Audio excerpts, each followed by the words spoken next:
Welcome, folks. Thank you so much for joining us here today. My name is Jeff Garris. I am the Outreach and Partnerships Director here at the Pennsylvania Policy Center. It feels a couple syllables lighter in my mouth right now. So great to see everybody. It's been a while, and we're really glad to have you here today. There's obviously been some big developments on the state budget. There are also some things happening related to the federal budget. We're going to be providing updates on all of those things today. We're really pleased to have a number of allies and guests with us who have some real expertise in some of these specific areas of our state budget, as well as the federal budget. Just to let folks know, we've got everyone's lines muted. If you have a question, please type it in the chat here. I'll be fielding those questions and bringing those to the attention of our presenters. Another thing you can do if you have a longer question or a more detailed one, just simply click the raise hand icon, or you could also just type in the chat, I have a question, and then we'll call on you. We'll unmute the line so you can talk directly as well. We are going to be taking questions throughout the presentation today, taking some breaks to see where folks are, if there are any specific things they have related to particular topics. So we will be taking those questions throughout. So again, if you have a question, please type that in anytime. Again, thank you so much for making the time to join us here today. I'm really pleased now to turn the meeting over to my colleague here at the Pennsylvania Policy Center, our Executive Director, Mark Steer. Mark, take it. Thanks, Jeff, and thank you all for joining us for this update on the Pennsylvania budget with a epilogue on the federal budget as well. Pennsylvania Policy Center is the new affiliate of the Center on Budget and Policy Priorities. Many of you have known us in a former incarnation, and this organization will carry on some of the work of the older one, but do a lot of other things as well, focusing on Pennsylvania policy issues, but also continuing to do the budget analysis that we've done in the past. Today, we're going to just do a first look at the Pennsylvania budget, again, with an epilogue on upcoming federal budget issues. I'm going to share my screen now, and so I can, oops, sorry, I have to do one thing first.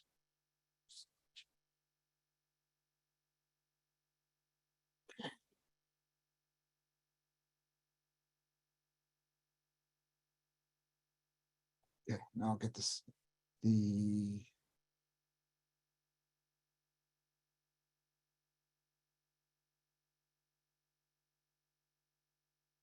there we go. Not working? Right. So again, this is who we are, Pennsylvania Policy Center, and here are our presenters today. I'm going to start off giving a bit of an overview of the budget. I'll turn it over to Susan Spica, the Executive Director of Education Voters, who will talk a bit about the education portion of budget. I'll then turn it over to Reverend Greg Holston, the co-facilitator of the 57 Blocks Coalition, who's going to talk about funding for violence, intervention, and prevention in the budget. And then I'll turn it over to Kevin Fuller, who's the political director of SEIU State Council, who'll talk about the minimum wage issue, which we expected to be part of the budget, but is not. And then we'll stop and have some questions on the state budget. And then I'll turn it over to Joe Battistelli, who's the director of outreach and membership from one of our national partners, the Coalition on Human Needs. He'll be talking a bit about what we can expect in the federal budget that's going to be debated and adopted in one form or another sometime in the next 4 or 5 months. So let me start off with an overview of the, sorry, this is,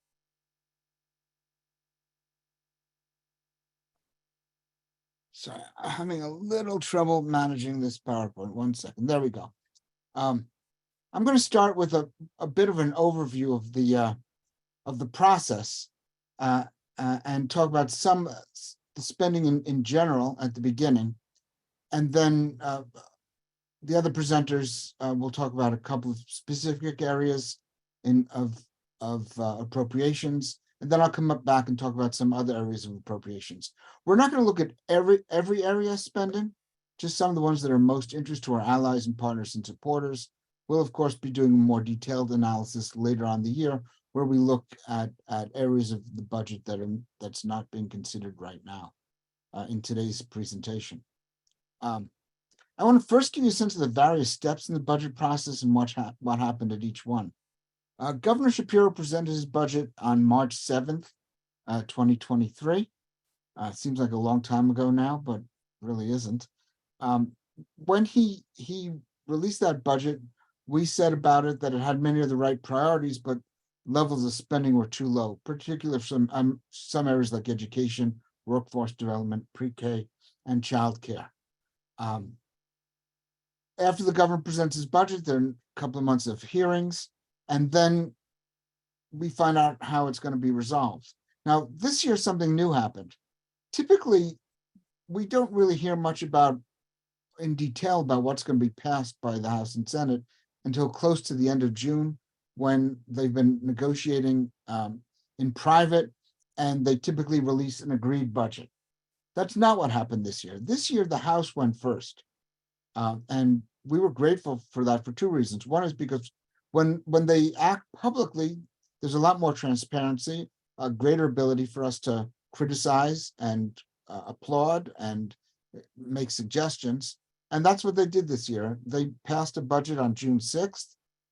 They responded to many of the criticisms we had of the governor's budget, where we said that there was not enough funding in certain areas. Many of those areas, they increased that funding, and we'll talk about those details soon. So we were very pleased with the House budget. Again, wasn't perfect by any means, but it again had the right priorities, but additional spending in critical areas. Then in June, the voucher distraction happened. We don't know exactly how deliberate it was, or whether it was an accident that played out this way. But Secretary Mumin, the Secretary of Education, was asked at a hearing whether the administration still supports vouchers, and he said he did. There was some pushback from education advocates and labor unions. And then Governor Shapiro went on Fox News to say, yes, he does support vouchers. He thinks some kind of voucher program, provided it doesn't take away from public education, would be a good idea. And after the governor does that, and around the same time, vouchers became a top priority for the Senate Republican leadership. We could talk more later, and I've talked about this in other places about why we think vouchers is such a bad idea, but we really do believe it's a terrible idea for our schools. Most importantly, it takes money from the public schools, and at a time when we have a Commonwealth Court decision that says our schools are radically unfunded and unfairly funded, spending any money for any other kind of education program is hurting public education. There are other reasons to be opposed to this program. While the Republicans did not propose an enormous amount of money, $100 million is not nothing either.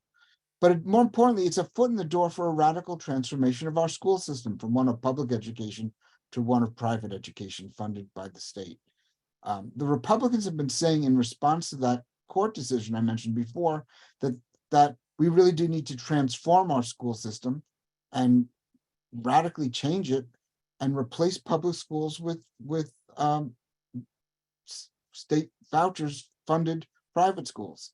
We all believe that would be a disastrous solution. It would undermine the equality of opportunity and the fairness that a fully funded public school system would provide, and would have lots of other terrible impacts.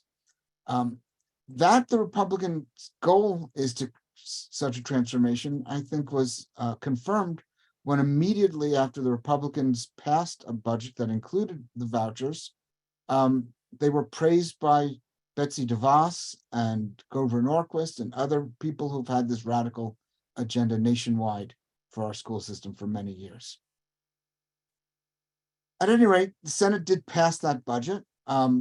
They say they made a deal with Governor Shapiro to include vouchers funded at $100 million. Governor Shapiro is saying now that the deal was not finalized because the House leadership hadn't bought into it. We don't know whether the Senate acted first or Senate acted with the expectation that the governor would sell this program to the to the House. At any rate, they passed such a budget. And the reaction of public school advocates, Pennsylvania's, the PA Schools Work campaign, which Susan Spick and I both take part in and co-lead, radically opposed this plan. We engaged in a great deal of advocacy with House Democrats to encourage them to oppose it as well. Labor unions opposed it, including the teachers' unions, but not just them, other unions as well. And we pushed back strongly against it.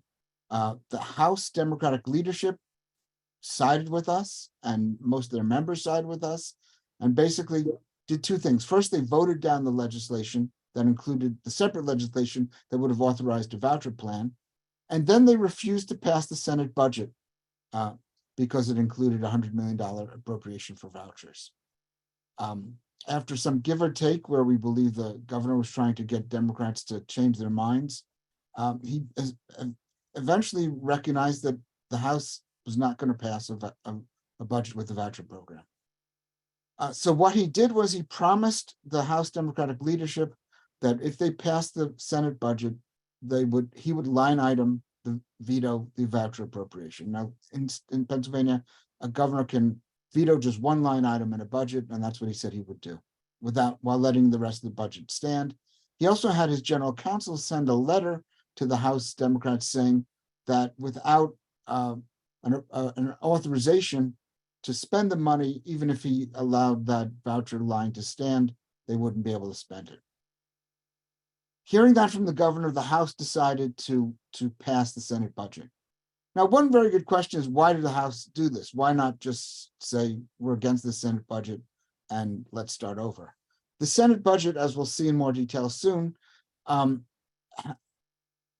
had some improvements over the governor's budget, but in many places was the same as the governor's budget, in some places was worse than the governor's budget. It certainly wasn't as good as the House budget passed on June 6th. My sense of what the situation at that moment was is that the House leadership believed that given Governor Shapiro's announcement that he would no longer insist on vouchers being part of the budget, and the Senate Republicans leadership feeling that they were betrayed by the governor, and the bad feelings among House Democrats about the governor's support for vouchers, it was going to be very, very difficult to negotiate any kind of budget in a reasonable amount of time with bad feelings all around. And they decided they would pass this budget on the assumption that the vouchers appropriation would be line item vetoed. And then we would, accept the rest of the budget and live to fight another day. One can cast doubts on whether that strategy made sense. My view was that it did make sense at the moment because there were so many bad feelings all over. Governor Shapiro was not in a position where he was either willing or able to lead to get a better budget than the one the Senate passed. And my fear was, as the Senate leadership had announced, if we went back to the negotiating table, they would insist on a worse budget than the one they in fact passed. They said they passed certain things in it on the assumption that vouchers would be there, and if vouchers were not going to be part of it, we would get less money for education and for many other things. Again, that's a debatable situation, but in my judgment, it was the right call at that moment. If you look at the overall level of the budget, I want to say two things about that before I turn this over to some of the other speakers here. What this table does and what the other tables are going to show you is the initial spending from last year, the 2022-23 spending, how much Governor Shapiro's budget wanted to add to last year's spending, how much the House wanted to add to last year's spending, what the Senate final budget number came to, and the percentage change in the Senate final budget, which the House did pass, compared to last year. So last year we spent 40.7, and these amounts are millions of dollars. So that's $40 billion, $40.795 billion. Governor Shapiro wanted to add $3.3 billion. The House increased that to $4.2 billion. And the Senate budget is closer to the House number than the Shapiro number. Still, the percentage change is about 4.9%. And if you think about it for a minute, 4.9% in a time when inflation has been running 4 to 6% is not, in fact, a big increase. In fact, it's not really an increase after inflation at all. And that's particularly true when you realize that of that $4.2 billion increase, $1.68 billion of it is using state funds to replace federal enhanced support for medical assistance, which was something that the federal government gave every state in the aftermath of the COVID crisis. So the real change in the real increase in the budget is actually in terms of the effective spending is actually closer to about 3.6 billion. That's closer to about 2.8 to 3% increase. So after inflation, this budget is spending less than last year and is a very austere budget. And as I'll point out below, many areas of the budget are flat funded. Some areas get big increases, education gets increases, but lots of areas are flat funded, which means those areas are getting an effective cut in spending. And finally, the last thing I want to say about the budget in general is that we don't really have a balanced budget. If by balanced budget, we mean a budget that's just drawing on revenues that it's raised this year. The budget draws on $3 billion from the accumulated surplus, which had reached $13 billion on June 30th. And that's to say we're spending $3 billion more than tax revenues bring in every year. And while we can continue to do that, even after this year's budget, we will have a $10 billion accumulated surplus, or $10.5 billion. If we keep spending in $3 billion over the revenues we bring in, we will run down that surplus in another 3 years. In addition, while having no additional money for education funding or any of the other critical needs we face in the state. So while I understand why politicians would rather pass a budget than raise taxes, they are setting up a situation where, to meet the ongoing needs of the state, and not to mention to meet the needs of meeting the Commonwealth Court's requirement that we fully and fairly fund our schools, we're going to need a lot more revenues in the state. And that's coming sooner rather than later, within the next 3 years.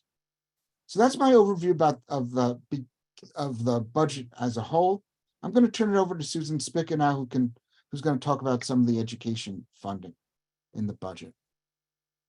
Hi there. Thanks, Mark. So I'm Susan Spica. I'm the Executive Director of Education Voters of Pennsylvania. And I thank Mark for putting together the slide that kind of lays out the dollar amounts that were invested in public education. And so just to go back to the beginning of the budget, it was on February 7th that the Commonwealth Court declared Pennsylvania's school funding system unconstitutional.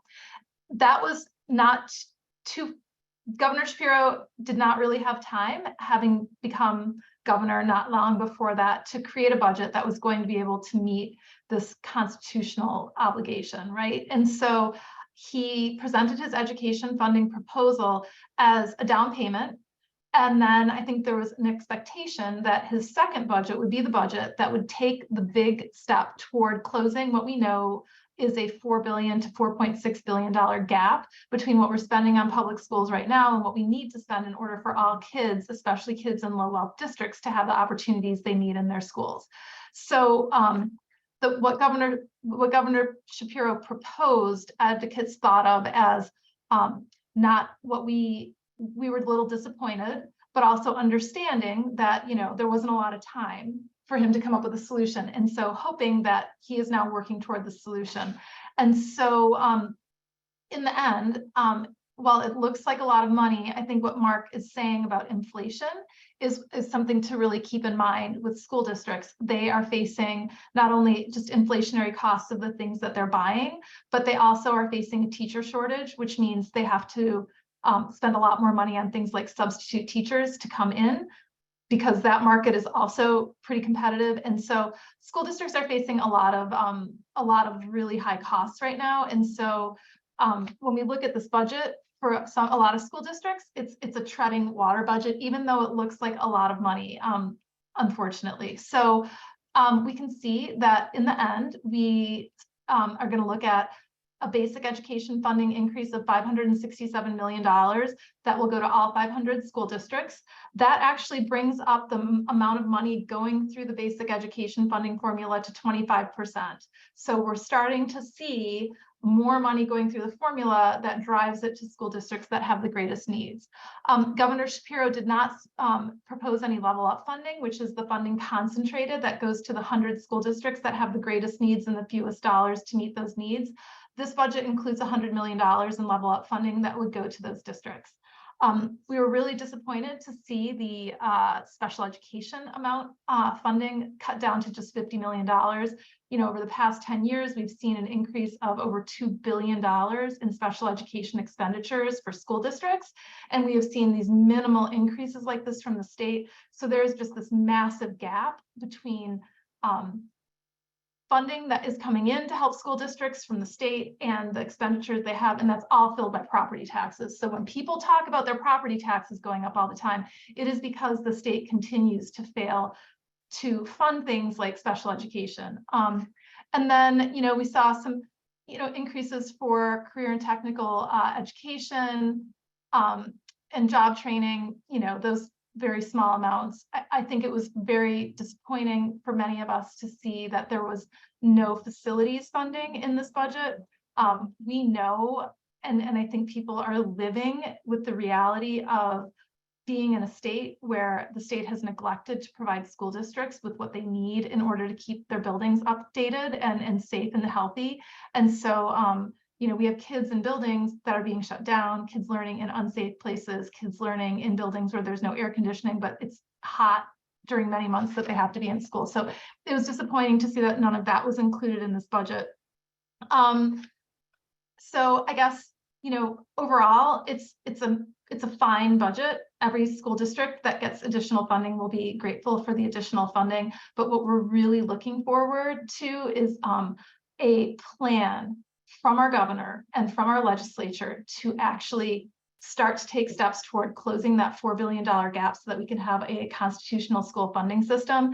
And Mark included in here these tax credits. So Pennsylvania already has a school voucher program. We have two, in fact, the Educational Improvement Tax Credit and the Opportunity Scholarship Tax Credit programs. They spend $340 million a year on scholarships for kids who go to private schools. The income level of families is 500% of the poverty level. It's a lot of this money goes to people who already have kids in private schools. You know, these are not targeted toward low income students. And so, you know, it's kind of a free for all in terms of who can just kind of grab up these dollars to subsidize their private school tuition. The Senate Republicans proposed $150 million for that also, to bring that up to, you know, a lot of money in school vouchers. And then on top of that, they want the other vouchers, which is, you know, in a state where we have these huge gaps in what we need for our public schools, it's just appalling to have people say that we need to put $250 million into private schools. One thing I'm just going to put in the chat for people to look at is we did finally, after well more than a decade of advocacy, after 93% of school districts passed a resolution in support of cyber charter school reforms. And when you think about what's happening in our school districts and how divisive and everything that we have on the school district level is, to have 93% of our school boards, Republican and Democratic, rural, urban, suburban, all coming together to say we need cyber charter school funding reform. House Bill 1422 passed out of the House with a vote of 122 to 81. So 20 Republicans voted for this bill. It would finally take some steps toward getting the tuition that we pay to cyber charter schools be in line with what they actually spend.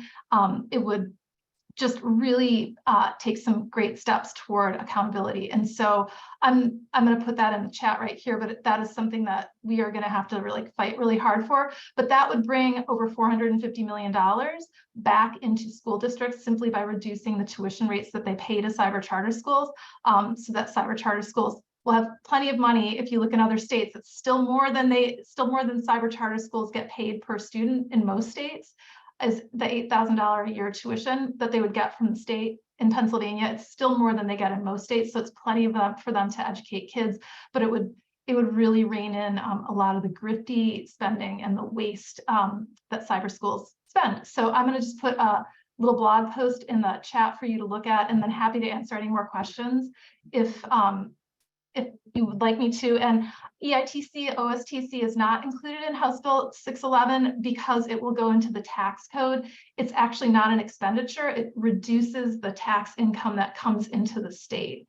And so I am happy to, whoever CK is in the chat, I will put in some stuff that Ed Voters has done on the EITC, OSTC. Unfortunately, there's not been a lot of effort to push back on those. Ed Voters has been leading that with the Keystone Research Center, but I think that it's time for us to work on accountability for those dollars a lot more, because it's a lot more money than it used to be.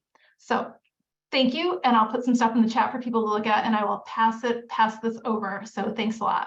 Susan, do you want to talk a little bit about higher education? Oh yeah, for higher education, the PASHE system, our state system of higher education, was awarded a 6% increase, which was really important. They were also they were allocated, I think it was $65 million to help deal with the debt situation at Penn West, which will help to strengthen the entire system, because when there's one part of the system that has debt, it kind of drains funding from the whole system. So hopefully being able to shore up Penn West and give a 6% increase to the entire state system will help get them back on good financial footing. And I think that means that they can then freeze tuition for at least a year. The legislature continues to do this really, strange and horrible thing in Harrisburg with our state-related institutions of Pitt, Penn State, Lincoln, and Temple. Those are it's a non-preferred bill, and so those institutions need a 2/3 vote in order to be funded. They're not part of the whole budget. And for whatever reason, Republican lawmakers are starting to make funding the state-related institutions about issues like abortion. So they say that Pitt does fetal cell research and they don't want to fund it. They say that Penn State Medical, which isn't even related to Penn State, they're not the funding is separate, that they provide transgender care. And so they do not want to fund Penn State for that reason. So at this moment, our state-related universities are not funded. And I don't know how they will be funded. The House may be voting on that one more time today. I think they voted on it twice, and they fell 6 votes short the last time that I saw the vote. And so, this funding is what helps keep these institutions' tuition rates for in-state students down. And so I think that if you go to one of these, if you're an in-state student, you could find a very, very unpleasant and really terrible increase in your tuition, which is just for families that are taking out loans so that their kids can go to school. To have lawmakers in Harrisburg making higher education funding about abortion and transgender care is beyond the pale and incredibly appalling. So I'm not sure what will happen with that, but that funding is not there yet. And then community colleges got their 2% increase, which is really not enough. And VIA increased its grants to students by $16 million. So PASHE came out at least a little bit okay, and that is our public system of higher education. So at least the legislature is investing in that. Thanks, Susan. Before I turn it over to Reverend Holston, I just want to remind everyone and draw a line under something Susan said. Additional funding for schools doesn't mean that they're in good shape. It means they're keeping up with inflation. Additional funding in many of these other areas at a level of inflation doesn't mean they're in good shape. It means they're keeping up with inflation. And we know this state has not been meeting its responsibilities to our K-12 students. It's not been meeting our responsibilities in many other areas in higher education. We have some of the most expensive higher education in the country. A budget that just treads water is not what Pennsylvanians want. It's not what we should be expecting. There's something fundamentally wrong with this budget. So let's keep that in mind. This is not a budget that any of us are celebrating. Having said that, let me turn it over to Reverend Holston, who's the coordinator, co-facilitator of the 57 Block Coalition. And he will point to another area where I'm sure he will agree that we are spending far less than we should be. Yes, thank you, Mark, and thank you, Susan. Good seeing you, Susan. Um, it's uh, what was said about education is very important in terms of gun violence, and what will be said about the minimum wage is very important in terms of gun violence as well. The fact that our fair and full funded school system has never happened, and we need at least $3 to $4 billion more just to reach that floor of having a fairly fair and funded system affects gun violence each and every day. Um, Schools that are falling apart, schools that are where water pipes are rusted, schools where asbestos is still in the building, schools that are 120 or 130 years old but still in operation, schools that don't have air conditioning, air conditioning, air conditioning. Even in this time and day in the city of Philadelphia and other parts across the country, all create the conditions of disinvestment, particularly in Black and Brown communities, that drives the gun violence in those communities. 57 Block Coalition has found the link between the areas that were redlined in the 1930s for disinvestment in terms of commercial banking and mortgage lending and other types of investment. And those areas and where gun violence is the most prevalent, where 10 or more shootings are on 57 blocks in the city of Philadelphia in those redlined areas. And so clear disinvestment, continual disinvestment at our schools, correct to say increases does not mean we are reaching the levels we need to be at. Does not really change the conditions in the community that continues to create the gun violence that we're seeing every day.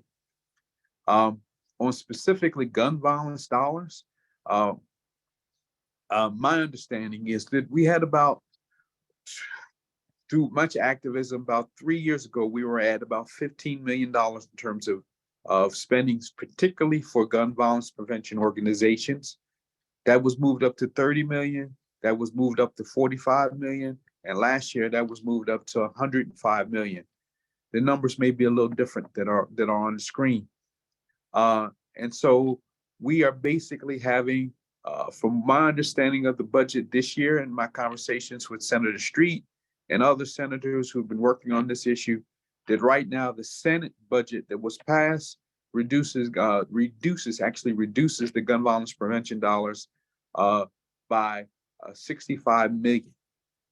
So all of the increases that we've worked so hard to get over the last 3 years to deal with gun violence prevention, all have been cut in this budget, this Senate budget.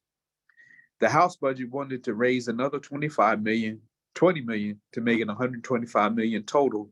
Of course, that whole budget failed.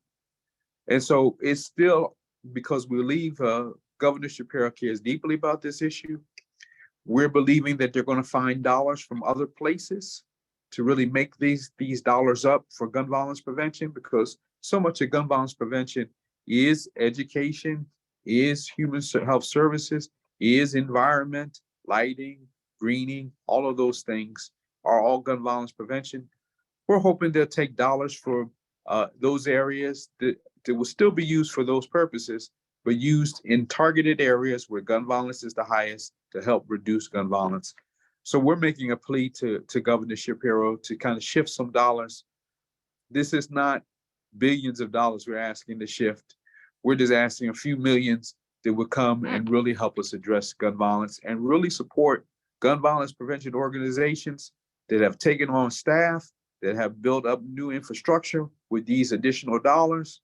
And if they lose it, they'll lose all the infrastructure they built up over the last 3 years. And we, as bad as gun violence has been in the city of Philadelphia, it has been reduced by 17 to 18% over this year. The shootings are crazier than ever, but they are being reduced. And we do believe a lot of these dollars are the very reason it's being reduced in Philadelphia and other places across the state of Pennsylvania. So we're calling on Governor Shapiro to kind of do what he can and what we believe that he's talented and smart enough to be able to do, to find some additional dollars so that these organizations can move forward. And so thank you very much. And again, minimum wage, is a gun violence prevention tool. Education is a gun violence prevention tool. It all works together. Thanks so much. Thanks, Reverend Nelson. And I think I just realized why the numbers you have are a little different than the ones in the chart. I believe that the money spent on gun violence prevention last year, there was $30 million in state funding, but there's a bunch of federal funding that they put into it. And the governor's big increase of $75 million was to replace the federal funding. That's no longer there. And that Okay. the House decided to add another 10 million. So we're spending more in state dollars, but we're spending much less totally because we haven't replaced the federal dollars. And there are some other areas which I'll come to where we have replaced federal dollars. So it's a good question. Why not this area, which is so critical and which has been successful? So as we've seen Yes. rate in many cities decline. How can we justify not spending at the same level when we've seen success and that success means fewer people are being killed? It's pretty outrageous. Absolutely. Absolutely. And these organizations who have dedicated, many have dedicated their lives. Many of these individuals have lost loved ones themselves. So the commitment is more of a crusade than a job. They're going to continue to do this, but how much more can they do if we actually empowered them with the resources they need to make a difference in the lives of children? Absolutely. I'm going to turn it over now to Kevin Fuller, who's the political director of SEIU Pennsylvania State Council, to talk about the minimum wage. Hey, thanks, Mark. I appreciate it.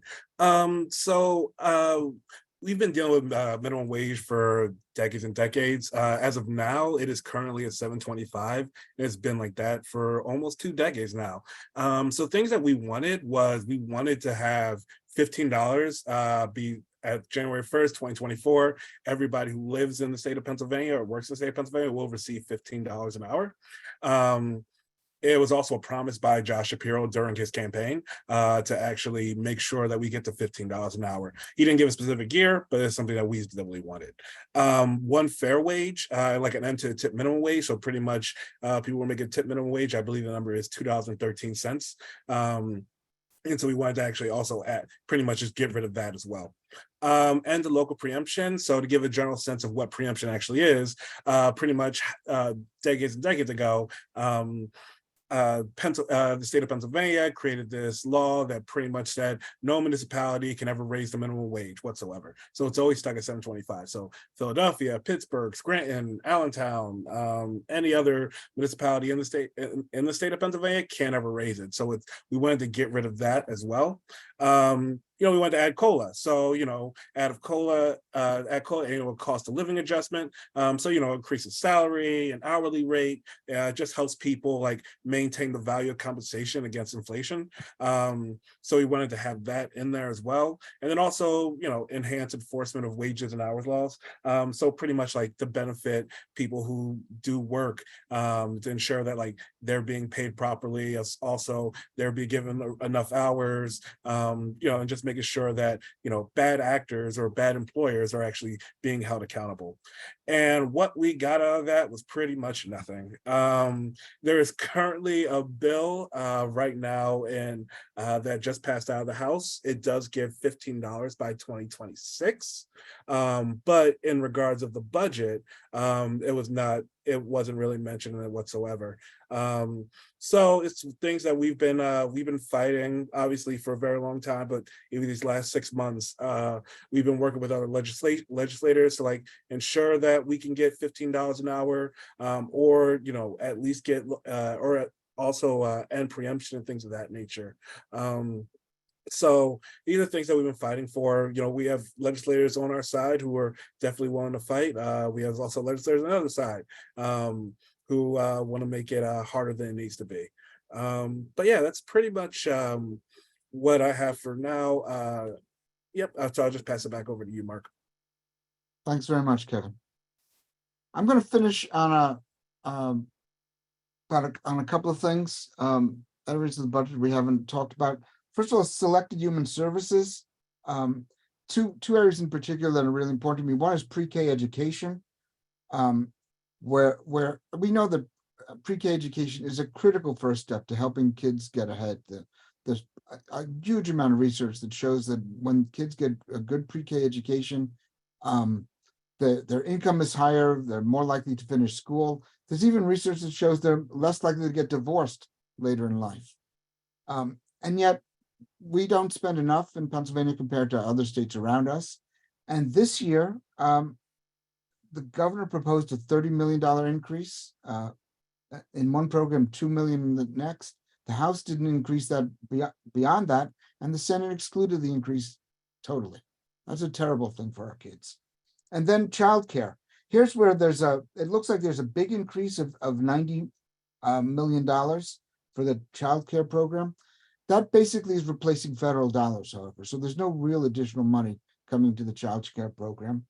And there's no increase in childcare rates, the rates that providers are being paid to provide childcare this year. And that's a real problem because at the moment, the barrier to childcare is less that there's enough state funding for it, but there aren't enough providers. In past years, there's been a big waiting list for the Child Care Works program. There is no waiting list right now because there aren't enough people to provide the care for people to get the care and then seek state support for it. So that is a serious problem. And finally, the last area I want to talk about is the whole home repairs bill. That's a really great program. Senator Nikhil Zaval of Pennsylvania helped initiate that and push it through the legislature with all of our help. And we got $125 million for it last year. The governor did not include more funding for it in his budget, but the House included $75 million more. And that would have brought us to $200 million a year. The Senate is only included $50 million. It's better than nothing, but still not sufficient. I'm gonna then just want to point out a number of areas that are really important that are totally flat funded. Domestic violence, rape crisis, legal services, homeless assistance, I'm sorry, there's some duplication. But these are just some of the programs that are really important to people's lives where we have flat funding, and which that means we're essentially cutting these services for next year. Finally, let me just say something about the unfinished business. The House and Senate have both passed the same budget. However, one important step has not taken place. After a budget is passed, the leadership of the House and Senate have to sign that budget and present it to the governor. The House did that. The Senate did not do it because they were waiting for the House to act. The Senate is on recess and doesn't seem to be inclined to come back to actually carry out this process, which means we have not passed an appropriation because it hasn't gone to the governor. The governor hasn't done his line item veto of the vouchers, and he hasn't signed the rest of the budget. While under current laws, that's not going to create a program for a lot of direct state spending. Sometime later in this month, some of the social service providers who are on contract from the state are going to start running out of money, and they're going to have to start borrowing money the way they did in 2015. That's going to create a lot of burden for them. It could start having an impact on state services, state-funded services for people with mental health problems, people with intellectual disability problems, childcare providers, many other folks. It's really imperative that the Senate come back and just sign the damn budget and let Governor Shapiro sign it so that we can fund all these services. It's childish acting out that they won't come back and do that, frankly. But that's not all that has to happen. We have to pass code bills. And I mentioned that there are certain things that are appropriated in the general appropriations bill, but there has to be legislation authorizing that spending. And that's typically found in the code bills that are passed around time of the budget. So for example, there's $100 million for level up funding in the appropriations bill, but without an education code bill or language in some code bill saying how that money is going to be spent, which schools are going to get it, it's not going to be spent. So at the moment, we don't have a $100 million level up program for next year. We have the money for it, but no program. So that code bill has to be passed there. And while Susan and I both think the EITC and OSTC voucher program that already exists, the tax credit program, is a bad program, the increase to that is not going to happen unless there's a tax code bill passed. So our hope is that at some point, House Democrats and Governor and Senate Republicans will negotiate, and there may be some kind of trade for the EITC money for the level up money, because we know that the Senate's not going to pass that unless they get something for it. So that's where the budget, the state budget stands. I'm going to stop and see if there are a couple of questions, but then we have a special guest who's going to talk about the federal budget, and I want to save a little time for him as well. Yep.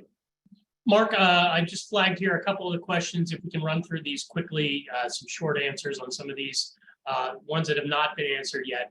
One from Marcia about the minimum wage. Can't the state raise the minimum wage, and wouldn't that increase taxes going to the state?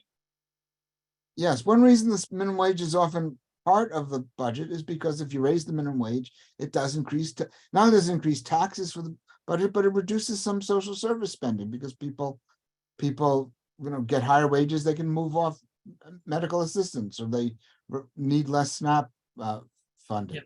So yes, our estimate is a $15 minimum wage might save the state $150–200 million, somewhere in that neighborhood. Not to mention the impact on violence, which is also incredibly costly for the state and federal government. As Reverend Holston said, all these things are knit together. Another question, Mark, from Katie is, how can we allow legislators to give themselves cost of living increases when they don't support similar increases for education, other than to vote them out? You throw in minimum wage on that too, probably. Right. Maybe rhetorical. If you ask me, it's a horror show. It's a horror show. But one thing I want to caution you, when we say legislators, there's a difference between Democratic and Republican legislators. I'm not saying the Democratic legislators always do the right thing, but the Republican legislators have been doing the wrong thing on many issues of the budget. With one exception, I will give them credit. They increased funding for career and technical education. That seems to be one thing that they actually want to spend a little money on. That's a good idea. So to be Thanks, fair, Mark. A couple other questions here. Lori asks, are you prepared to address what occurred with mental health-based funding, as well as the proposed mental health commission of $100 million?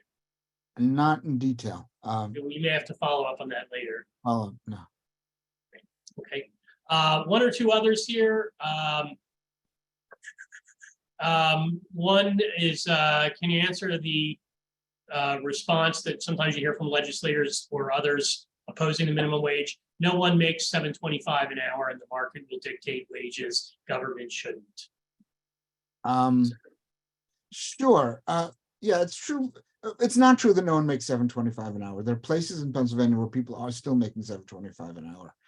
It's also true that there are a huge number of people who are making $10 an hour and $11 an hour and $12 an hour. A $15 minimum wage will boost them. There are also a lot of people making $16 an hour and $70 an hour right now. A $15 minimum wage will boost their salaries as well. $15 minimum wage will increase salaries for about 1.6 million Pennsylvania workers. That's 25% of the workforce. Now, as to the idea that the markets should dictate wages, there are two important things to know about markets. One is we have tremendous monopolies or quasi-monopolies, big corporations. And look at most things we buy, there are three major corporations that dominate those areas, and they hold down wages, and they hold down prices at small. They increase the prices that small businesses have to pay for the goods that they buy from them and then resell, and they hold down wages. So that's not a free market when you have huge corporations holding down wages. When Jimmy John's has a non-compete clause for their workers, and they did until very recently when it was declared illegal, that shows you a big multinational corporation which has lots of little stores, but is holding down wages for working people. That's not the free market. Second of all, when some people have educational opportunity and can get a better job, have a better chance to go to college, better chance to get career and technical education, and others don't, that's not a free market outcome either. So as long as we have all the inequalities we have in our country that are generated by monopolies, that's generated by disparities in economic inequality, we don't set wages by the free market. Wages are set politically, and raising the minimum wage is a critical step that we need to take, not just to help working people who have low wages, but to create an economy that works for everyone, in which we push back against the monopoly power of big corporations, and which we try to compensate for the lack of opportunity that so many people who are in their 30s, 40s, 50s, and 60s have faced because of the circumstances in which they grew up, both the economic circumstances and the racial circumstances many of them faced as well. So that's what I would say to them. It's maybe a little longer than they're willing to listen, but All right, I think we should probably go on to Joe then in the federal budget, if you want to pass that over, Mark. okay, I'm going to turn it over now to Joe Battistelli, who's a good friend of ours from the Coalition on Human Needs. He's going to tell us about what to expect in the federal budget this year. Thank you, Mark. Thank you, Jeff. Thank you all for allowing me to come to this space and speak to you all. I'm going to try to go pretty quick, but I'm also available to stick around to answer any questions, or you can follow up as necessary with any of you. First, just kind of wide picture. I'm going to go through a little bit of framing and then talk a little bit specifically about Pennsylvania and what's coming up ahead of us. About a month ago, there was the Fiscal Responsibility Act, which was the grand deal to set the budget and raise the United States borrowing limit, lifting the debt limit for at least the foreseeable future. In the deal, there was a ceiling set on appropriations and limits on increases in funding through FY25. It's going to rescind unspent COVID funds, and it has added, very unfortunately, some work requirements to TANF and SNAP. I want to be very clear that this was originally designed as a budget deal to set top line numbers. Since then, elements within the House have instead changed their view to view this as a ceiling and not as a set level, and they're looking to lower the amounts. And so now we're in appropriation season, just like your state house went through. We're starting to see appropriations deal clear House committees and be marked up. And they are coming in well below the agreed upon deal. This will mean cuts across the board for a lot of programs we want. There is currently a number of Republicans, 21 of them, who are demanding that actually all 12 bills come out of committee before the House take up any of them. This is a tactic so that they can ensure that the total number of funding the federal government authorizes comes in very much below the deal. I want to put a couple things in context, and then I'm going to move on to kind of what's in front of us and some Pennsylvania specific things. One, the order that these bills are coming in is not by design. They're going by state foreign ops soon, interior, ag, various other things. And that is because HHS and labor and education will come later, because then there'll be less money left in the pot. This is very concerning. We don't have language on any of these bills coming from the House. The Senate is also working on their versions of them, of course, and those will be a little bit more friendly to the policies and programs we all here care about. It's also very important for us to keep in mind that while all this is happening, but separately, the National Defense Authorization Act is being worked on, as well as the Farm Bill. Both have huge consequences for Pennsylvania, as there are a lot of farmers and lots of defense industry within Pennsylvania. Both of those bills are full of riders. These are things that have very little to do with the underlying bill and have everything to do with politicking and culture wars that are threatening to disrupt what have traditionally been at least mostly bipartisan efforts. Coming down into, why is this important and why am I here talking to you? On August 1st, both House and Senate will be going on recess for a full month, in fact, just over a month through Labor Day. And so we are hoping to work with partners across Pennsylvania and across the country to meet with their congressional delegations, to talk about what's going on and to talk about the harm that will happen. I am not coming to you empty-handed. The first thing I want to give you is that we have the Coalition on Human Needs has been tracking hundreds of federal programs and their budgetary outcomes over a decade now. You can find it in the table that I just put it in the chat, but it shows that a lot of programs year over year against inflation are losing funding. Some of this data can actually be broken down into state levels. And so we have set up a state data resource page where you can find some of that information. If you're not finding information that you don't already have access to because of the great work that Mark and Jeff do, please message with them, message with me, and we will see if we can, I will see if I can find it someplace else. The last part about this, and I can't stress this enough, is that it's important to start working to contact these offices now. There's a lot of, I hate to say it, but we're already in election season for some of these folks. And so what I'm doing now is putting into the chat as soon as my computer works right, I apologize, a state resource page that has easy to use templates to request in-district meetings, that has follow-up materials, has other things. These things and engagement needs to start happening now so that you guys can get on the scheduler's books for these offices for the August recess.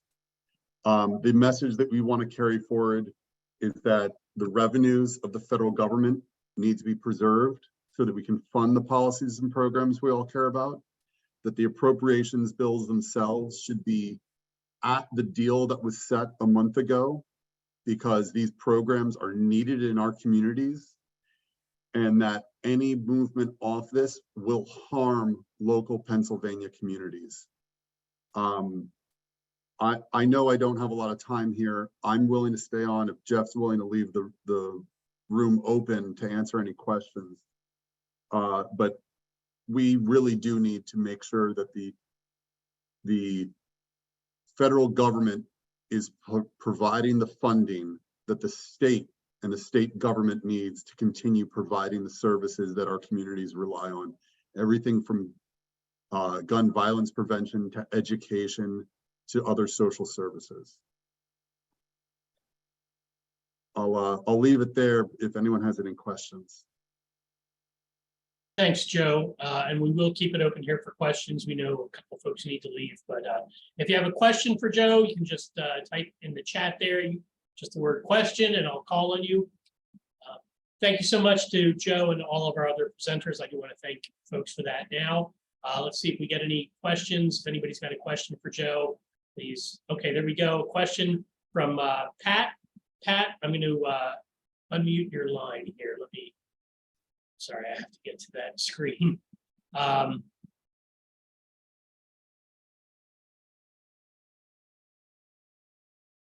While you're finding that, Joe, I just want to thank everyone who was here with us.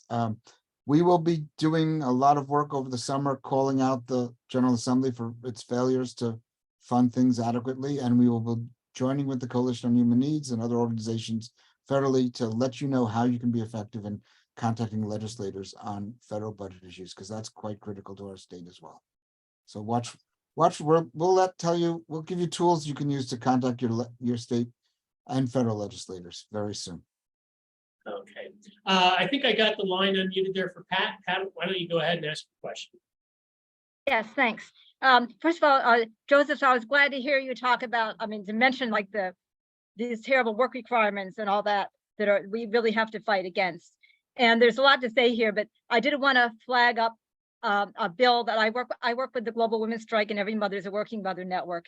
And we've been giving strong support for Congresswoman Gwen Moore's bill, the Worker Relief and Credit Reform Act, which is HR 1468, because what she does is she redefines work to include unpaid mothers and other primary caregivers, and also higher education students, and redefines them as workers for the purposes of being able to get the earned income tax credit for the work that is done that's not waged.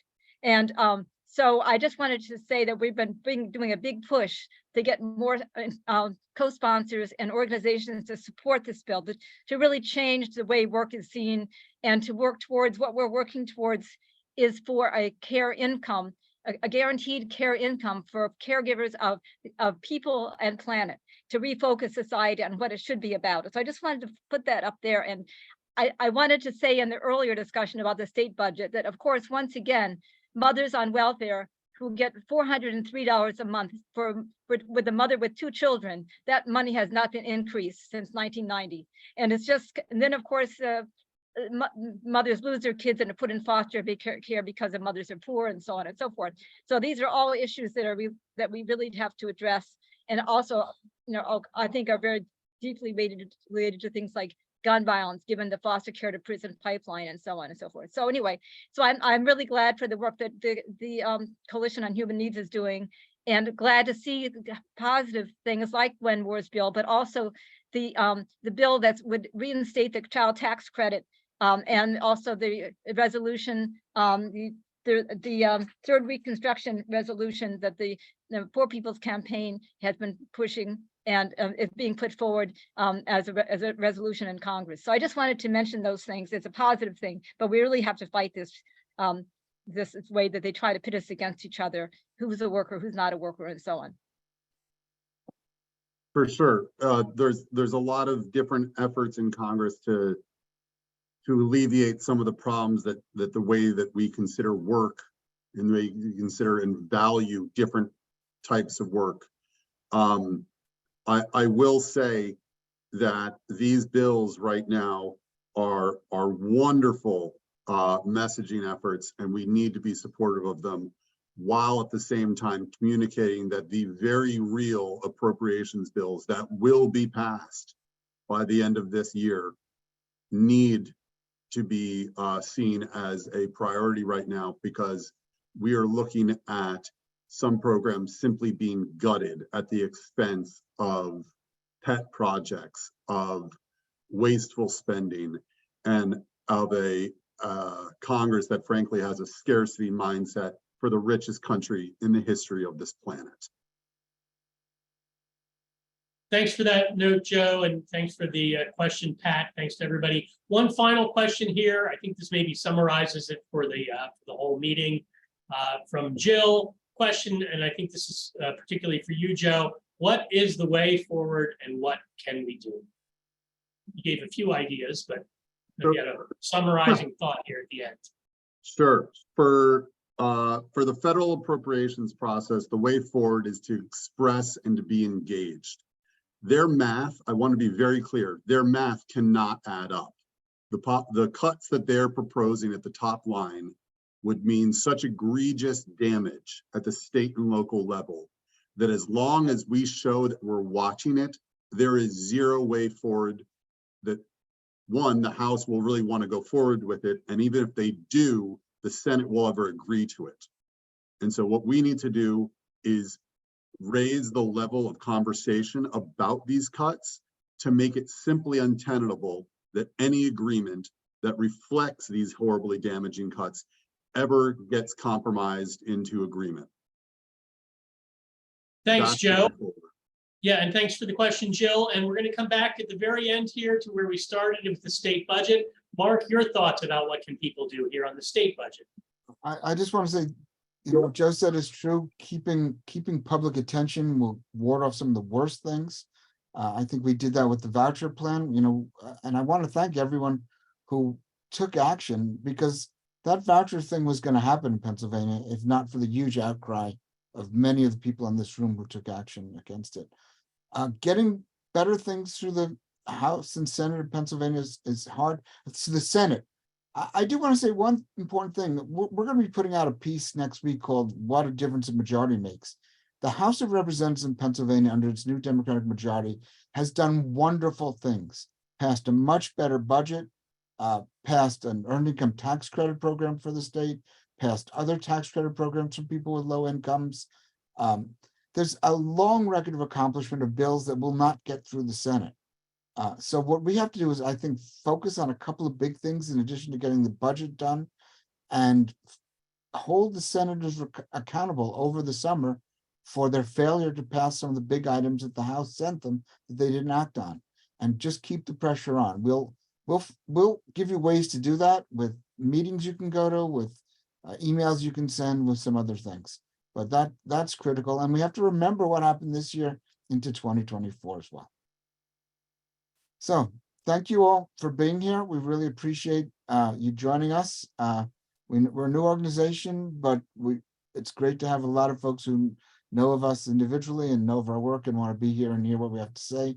And we hope to keep providing you with the information you need to be effective advocates in your own communities and in the state and the nation as a whole. So thanks again, and have a good evening, good afternoon.